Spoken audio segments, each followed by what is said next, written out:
La spiruline est consommée et appréciée depuis des siècles pour ses vertus exceptionnelles. Mais depuis quelques années, elle fait face à une nouvelle concurrence, la chlorelle.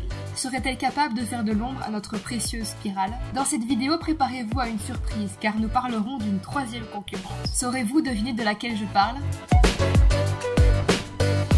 Commençons par présenter notre chère spiruline. Avec tout l'amour que j'ai pour elle, je vais essayer de rester objective et concise pour la décrire. Tout d'abord, ce n'est pas une nouveauté tendance. Consommée depuis des siècles par les Mayas et les Kanembu. Ces deux peuples avaient compris ses vertus et la consommaient abondamment. Car en effet, c'est une bombe nutritionnelle. Elle a étonné de nombreux scientifiques quand ils l'ont découverte en Afrique. Car elle se hisse au sommet du podium nutritionnel. Et ce n'est pas tout, elle contient l'antioxydant le plus puissant connu, la phycocyanine, qui combat les radicaux libres et renforce nos défenses immunitaires. Sa composition unique favorise la vitalité et combat la fatigue, idéal pour notre société où tout va trop vite. Cerise sur le gâteau, la spiruline est facilement assimilable. Avant de parler de la chlorelle, un grand merci à Nicolas Otard pour son livre Avec de la spiruline, qui m'a inspiré dans l'écriture de cette vidéo. C'est une mine d'informations que je vous recommande chaudement. Vous pouvez évidemment retrouver le livre dans la description ou épinglé dans les commentaires. Parlons maintenant de la chlorelle. Indubitablement, elle est souvent confondue avec la spiruline, car il faut pas se mentir, visuellement c'est assez similaire.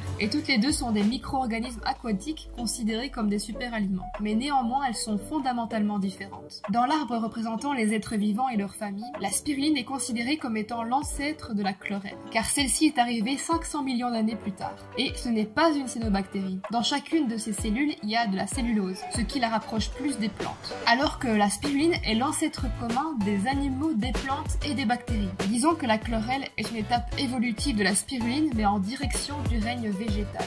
Dans l'histoire de la vie sur Terre, les algues unicellulaires deviennent pluricellulaires pour ensuite sortir de l'eau et devenir les arbres et les plantes terrestres. Maintenant qu'on sait ce qu'elle est, parlons de sa composition. Elle contient plus de chlorophylle que la spiruline, mais moins de carotène. Elle contient plus de fibres que la spiruline, mais ne contient pas la phycocyanine, le fameux antioxydant bleu. Au Japon, la chlorelle est une star, très consommée pour ses bienfaits. Une super algue respectée, mais qui ne fera jamais de l'ombre à la spiruline. Disons qu'elles sont juste différentes. Je recommanderais quand même de la consommer, car pour notre corps, le mieux est de varier les plaisirs et de manger de tout. Avez-vous deviné qui est l'invité mystère? Il s'agit de la clamato.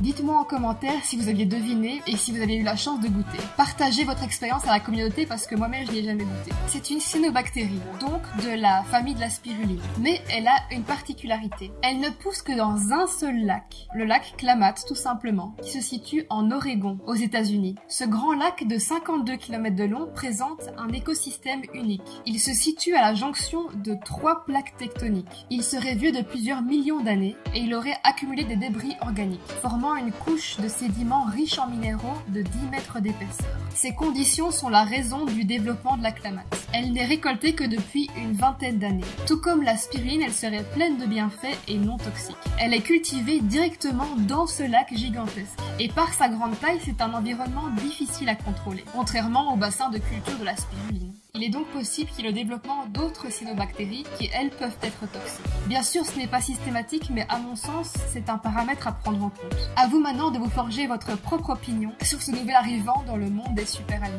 Et voilà, nous avons exploré ensemble les mystères de la spiruline, de la chlorelle et de la clamato. Abonnez-vous pour plus de contenu sur la spiruline et la santé. C'était Pauline, à bientôt sur Spiruline.